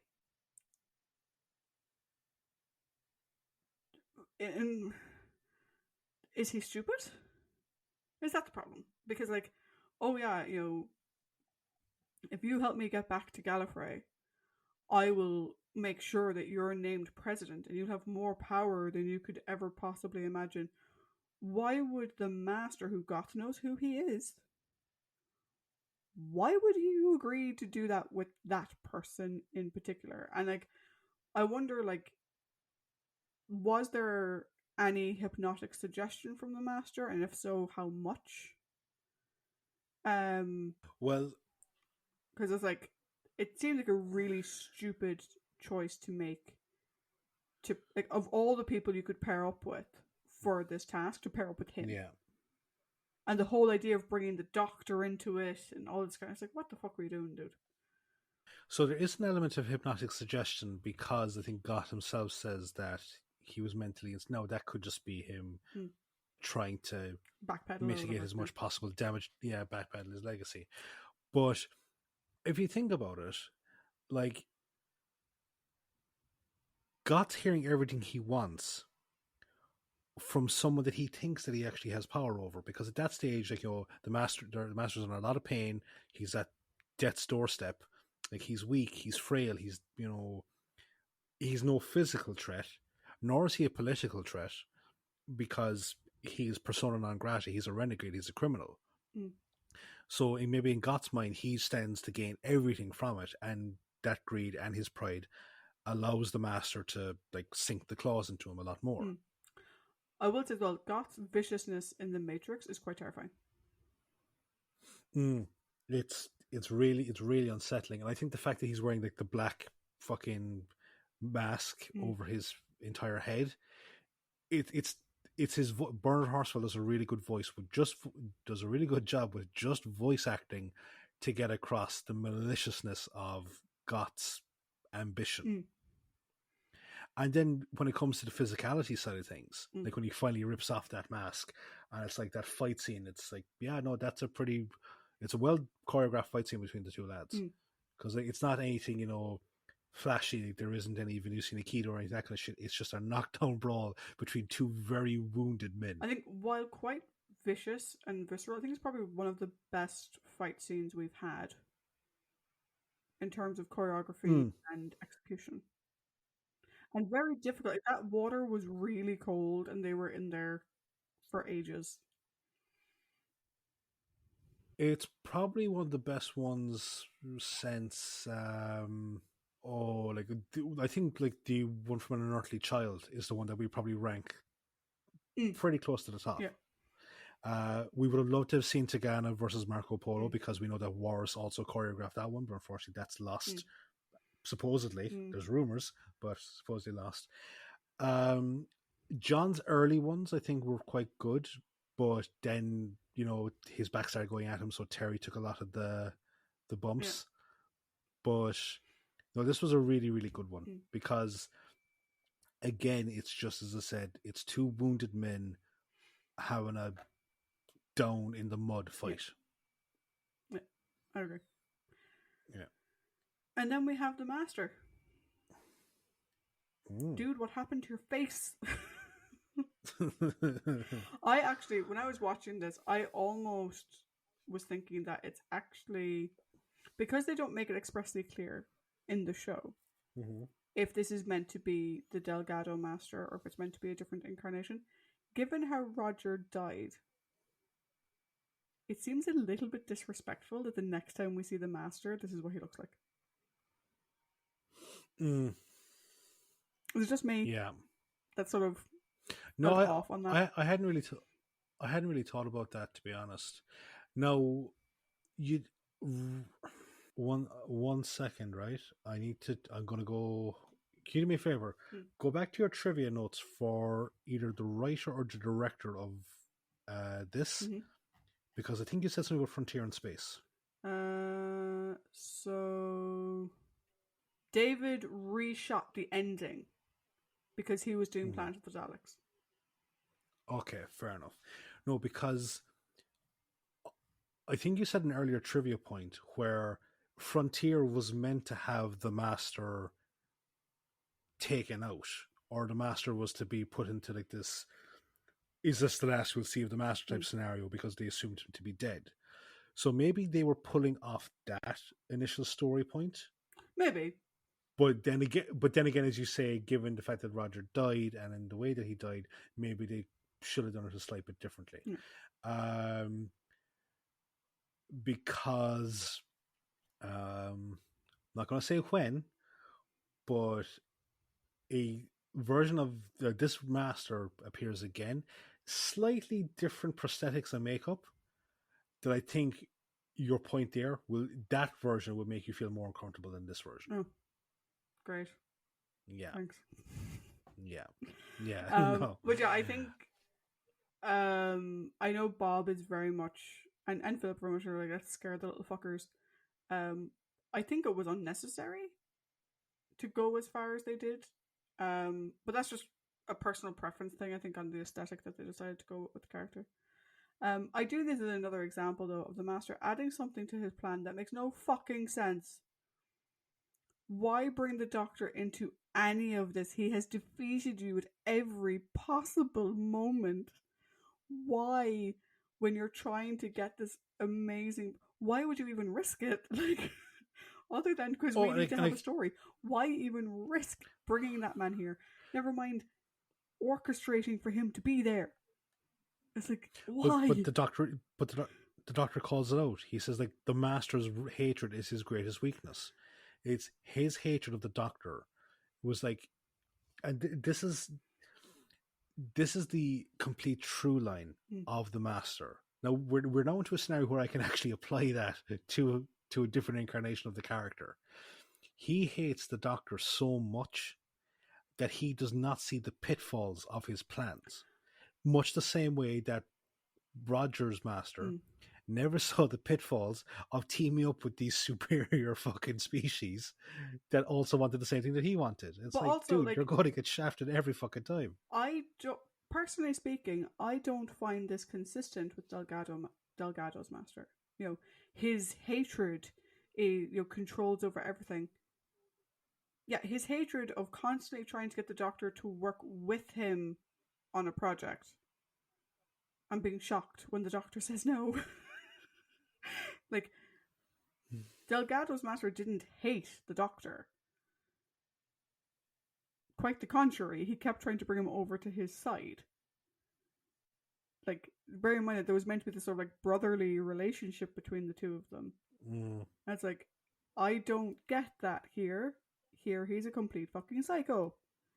And I was like, well, to be fair, there was times like, you know, okay, yeah, there was the element of come over to my side, but don't forget there were multiple times where he actively tried to kill the doctor. true, but it was never hatred. It was never like this whole thing of like, oh, I don't care what else I do so long as the doctor dies. Or, oh yeah, it's like that isn't a thing. It's like, you know, no. hatred is what drives the master. No, it's the search for power is what drives him the most, and his like possibly, you know, man crush on the doctor is one thing, but like hatred, I think, is a strong term. Well, you know, like you get spurned enough times, you know, like it becomes. Maybe they did go a small bit too Skeletor on this, just because he looked it, but like, I think within the context of the story, it's. I don't know if I'd agree with you because, like, okay, this is the Master at Death's Door. Okay, we're told Death's Door. At Death's Door. We're okay. We're told that he's at Death's Door. All right, and like if you think back to all these times, which you raised the point, yeah, he wanted the doctor to side with him, and it's like if you're at Death's Door and your mind just keeps ticking over, if only he had fucking sided with me, if only we had done this together. It's like, you know, that stupid motherfucker. It's like at that point in time, it does become flat out hatred. Now, he did have the continual quest for power, absolutely. That was his key driving point. But there was also this level of aggression that maybe, yeah, hatred, they just conflated hatred and anger or hatred and aggression to be the same thing. They conflated the two things to be together. But I think, yeah, okay, the dialogue, while saying it has always been his greatest weakness, I don't know if I necessarily agree with that. But I do agree that his anger has always been a weakness for him. Oh, yeah. His anger has been a weakness. Yeah. And I think, you know, we've called him out on teaming up with the superior being after superior, which is why I have to call him out on why bring the doctor into the situation. You total. Isn't it better to gain all the power in the universe and then go hunt the fucker down and kill him? But see, again, it's the conceit of the Master to think that he's onto an absolute winner here. Nothing can fail, and his ascension or his, you know, resurrection will be at the expense of the Doctor's downfall. You know, yeah. I don't know. I just think if we can call him out for repeatedly teaming up with people who always stab him in the back, I'm like, we can also call him out for a really bad fucking plan. Oh, I'm not saying it was a genius plan. It really wasn't. You know, it's within keeping of that character's stupidity. But two other things I have to say. One, this was a really sinister portrayal of the Master. I think skeletal feature aside, I think like have him working from the shadows really, really felt good. And two, Peter Pratt did a fantastic job, like getting across like because it's not like we don't see anything of his face. This is entirely a mask based thing.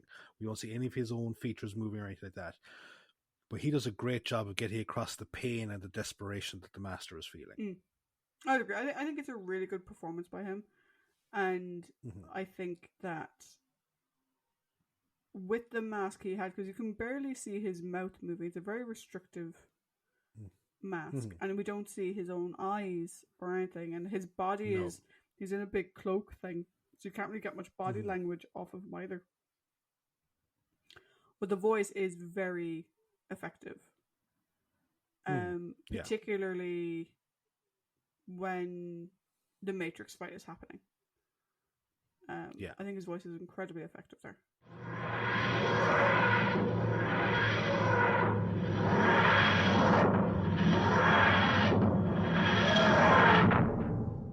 So, we'll come to the overall. I forgot what we were going to discuss there for a second. So this is the overall section where myself and Trish will each give a score out of 5 for the story. So, in keeping with our newly formed tradition, I said the socials at the start, so I shall go first. Although, technically speaking, I went first last week, but that was because it was a Sarah Jane episode. Yeah. So, that was a one-off. So, Go. Yeah, okay, fair enough. I love the depiction of the Citadel, the idea of the different factions within it. As you said, it's very Hogwarts before Hogwarts, you know? But I love that idea of like this, because it's something that we don't really see a whole lot of, or at least really expanded in science fiction that has like bureaucracy. Like we don't see these rival factions. It's done in Star Trek with the Klingon Empire, you know, with the various houses. We don't really see it so much in the Federation. Like, you know, we don't really see we don't see like there's like these rival groupings within it. And then like we get a small tease of it within the original Star Wars trilogy, you know, with the Senate, but obviously Senate's have different factions. So here it's actually kind of cool to see it being done, you know, with like, yes, these ones are very popular and these ones are known to have these specific types of traits. I like that. It was great to see the Doctor there as like our guidepost, because we get a bit more understanding as to why he left. Like we can see that, from Hartnell to Tom, we've seen that, this, I can completely understand why these four versions of the character would all have wanted to get away from this fucking thing. I do think it's interesting to see him without the companion, but like you, I'm not sure if I can imagine it being long term. Why I would have liked to have seen a companion in this story is because we'd be discussing an aspect of the Doctor's civilization that we probably haven't seen before, and that's like maybe their attitudes towards other species. So like Time Lord racism, essentially, you know. Would they be constantly belittling the companion that was with? In this case, it would be Sarah Jane. But like, you put any companion into that scenario, you know, like what would they have been like to them? And also, we'd be having a few extra prison break sequences. The things I didn't like about the story were, well, it was great bringing the Master back into it. Nothing has really changed about that character. He, like, the Master is constantly complicating what are otherwise simple, effective plans. It's like if you stop relying on partnerships, just have lackeys. That's all it is. You stop being the equal partner and be the actual fucking boss for once in your life. Be your title. You might be a lot more effective, and we would have probably stopped talking about this show 20 stories ago because you would have fucking finally won. So like, that is like a weakness. In relation to as we talked about, like the visceralness and the intensity, I liked it. I did. I will admit that. So I wouldn't personally. I don't really deduct anything from it. While it is something that's I don't want to see entirely. I don't want to see it happen often. Seeing these different facets of the Doctor from time to time in these different scenarios, I think it's cool. But that doesn't necessarily mean I want to see it every single week. So I'm giving this story a 4 out of 5. Okay. Not bad. Not bad at all. That I don't think you went this high. No, I did not. Yeah. It was like when you were like, I know that tone. I know the tone of that. Okay, yeah. Yeah, and I've been bouncing around between two scores. Now, I'm not far off from you, but I've been bouncing around between two scores. So let me talk through my thoughts first. First of all, the Matrix before the Matrix.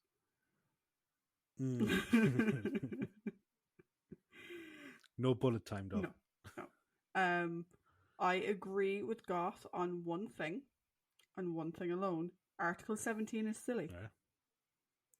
Someone on trial should not be allowed to, apropos of absolutely fucking nothing, invoke Article 17 as a way to forestall a trial. Now, in this case, the trial was being rushed, and it was unjust and whatever.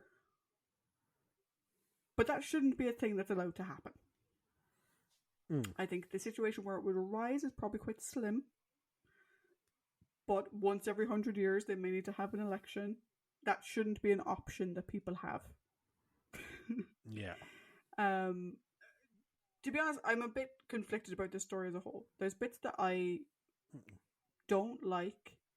There's questions I'm just like, what the fuck? But then there's bits that I do like as well. So I didn't really like the Doctor on his own.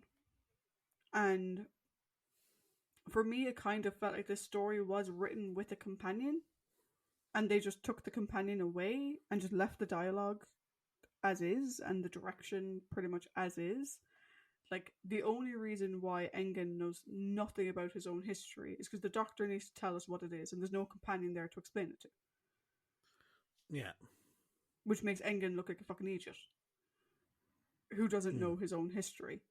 Him talking to himself at the beginning, it's not the same as the way he has spoken to himself either in the past on scenes on his own, or like I said, the way particularly Hartnell comes to mind, him muttering to himself. It's just not the same, and for me it doesn't work, but it is only one story to your point, so we'll see.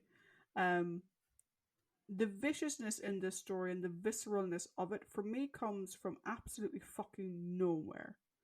Like I said, the closest thing we got to it was Brandon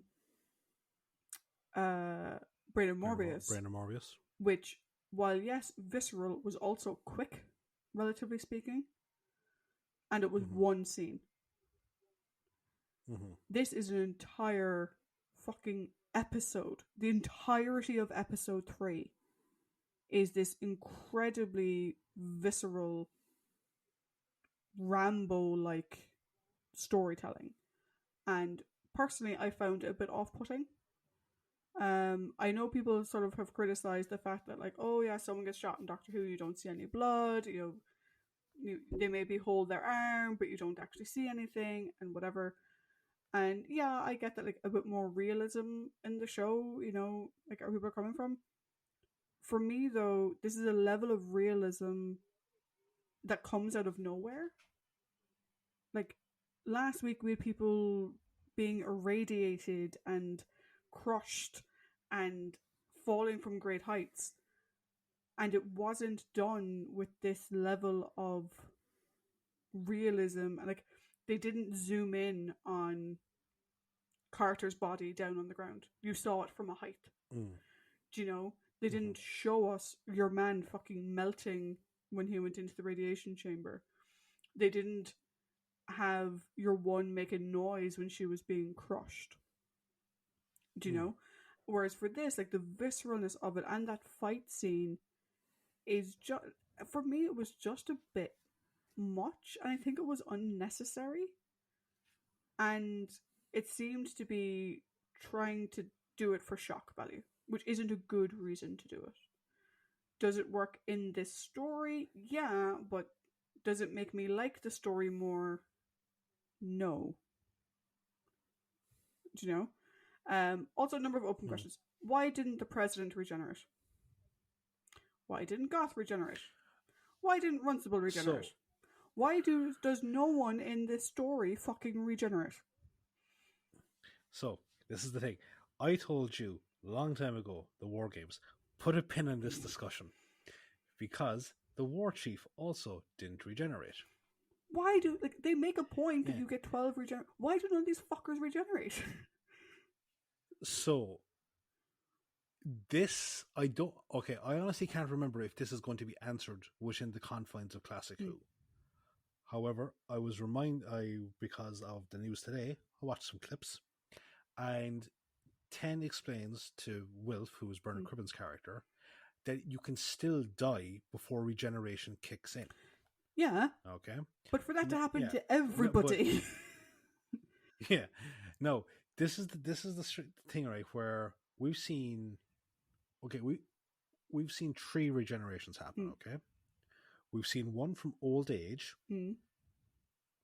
one forced, and one where technically the Doctor had died, but Choji had to kickstart the regeneration Also, process. Choji's regeneration. Yes. Oh, sorry. Yeah, I'm talking about from the Doctor. But again, old age.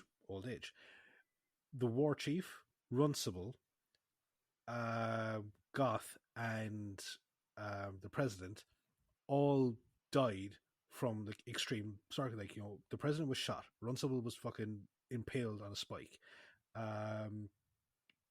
Hildred obviously is fucking tissue compressed. So, that was terrifying. And then Goth, like, well, yeah, technically, I suppose he should have been able to regenerate. He was still connected to the Matrix at the time that his wounds were taking effect. So maybe it's like if there's too much damage to the body, you can't regenerate. I don't know. Yeah, I don't. For me, just like a story that goes through so much lengths to explain the regeneration cycle and whatever. To have a story where no one regenerates, particularly with Goth, actually, because the President is interesting because that means that they have weapons that if you shoot another Time Lord, they won't regenerate. That's fucking freaky in their society when you think about it. A one-shot permakill in a society of people who are meant to regenerate and live long lives. That's fucked up. Goth was disconnected from the machine when he was dying. He knew he was dying. So it's not like it came out of fucking nowhere. Runcible maybe because he got stabbed and the knife was still in his back. Him, I'll give a pass. The knife was still in his back. But the other two, I'm like, okay. And then Barossa says later, like, so many people died. I'm like, did they die from falling rubble? Did they die by falling in a big giant hole? Again, did anyone fucking regenerate on this planet in the last 24 hours? It struck me as odd. I was expecting to see people regenerating. You know, because I really loved, there was a bit with Runcible where I actually loved it, where Runcible recognized the Doctor. Even though the Doctor, he's like, have you had a facelift? He's like, have you? I was like, yeah, I have a few times actually. I was like, it's cool how they recognized each other. I was like, that's actually really cool. I actually really like that. But I was like, but then why aren't we having more people regenerate? And also then, like I said with the whole companion thing, the Time Lords don't know their own fucking history. And how does the Master know? And how does the Doctor figure it out if these people can't? So those bits bothered me. What I did like, though, I do think the story as a whole is incredibly interesting. The idea of the Matrix and the mental battles is great. It's such a nice sort of step up from the Brain of Morbius mental battle. You know, like that was clearly like the Rodshot dirty version. Like this was clearly what, you know, what they should have been doing in that, which is great. The introduction of the idea of like predestination and Time Lords maybe being able to look into their own personal futures or whatever, or like the Matrix being able to predict the future, very, very interesting. Also ties into a lot of fan fiction I've read around why the Doctor left Sarah Jane behind. That's the point. And the whole idea of Time Lord history is very interesting.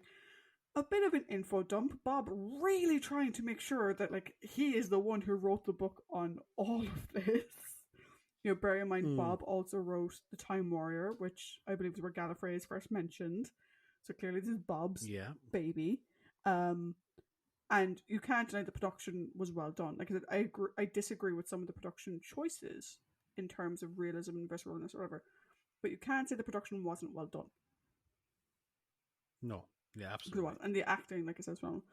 So for me, this, like, you know, we've said it before, I've never seen this story. I've seen the clip where the Doctor quote unquote shoots the President. I've seen that bit because it's in clips, you know, shows all the time. But I hadn't seen anything else of it. It was not what I was expecting. And I've sort of been pondering all day, did I actually enjoy it? And at one point today, I said, no, I don't think I did. But now that we've discussed it and I've thought about it a bit more, I was sort of tempted to go down the line of a 3 earlier on. I was like, do you know what? There are bits that I don't like, but they're very personal to me. And like I said, the production was great, the idea is good, the acting was fabulous, whatever. But there's a couple of things that I can't get past, so I've gone with 3.5. It's not too far below yours. And I know a lot of people really like this story. I watched the Behind the Sofa about this, and they were saying this is a story that gets, fans talk about this story a lot because of the lore and because of all the other stuff or whatever.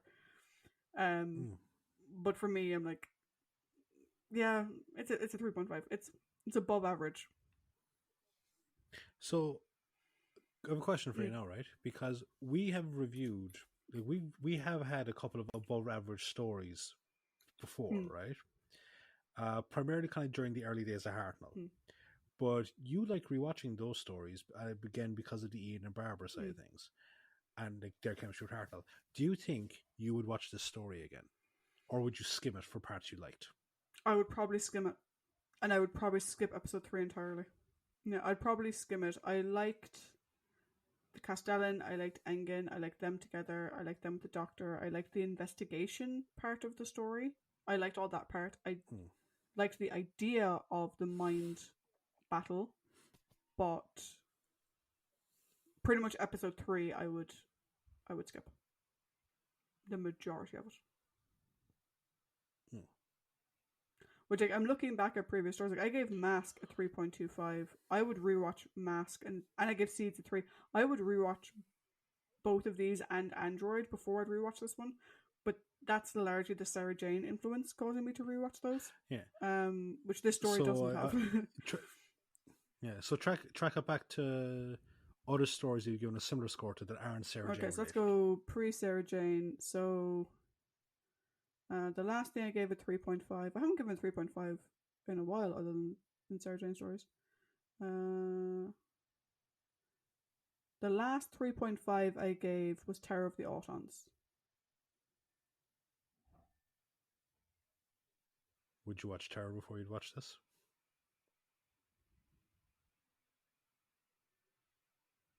Probably because it has the brig.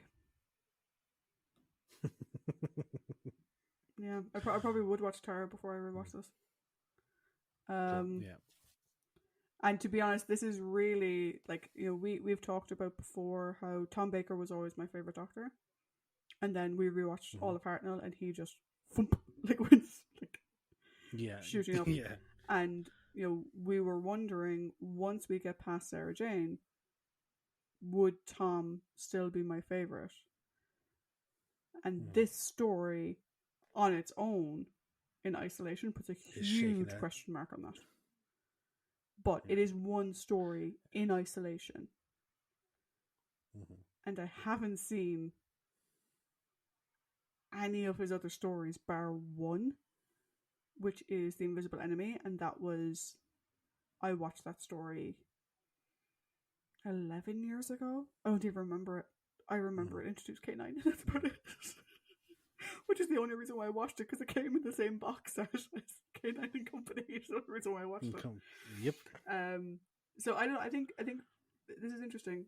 I was really hoping to love this story, and I was kind of surprised. I was kind of watching it last night, kind of being like, okay, I need Sarah Jane back. What the fuck? But like I said, it's one story in isolation. And next week, we're going to have another story with Tom. And we'll see if that changes anything on my current, as of the last 24 hours, feeling on the Fourth Doctor.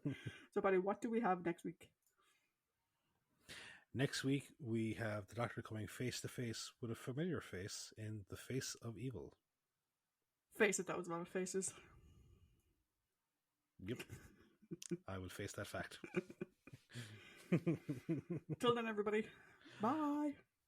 Bye.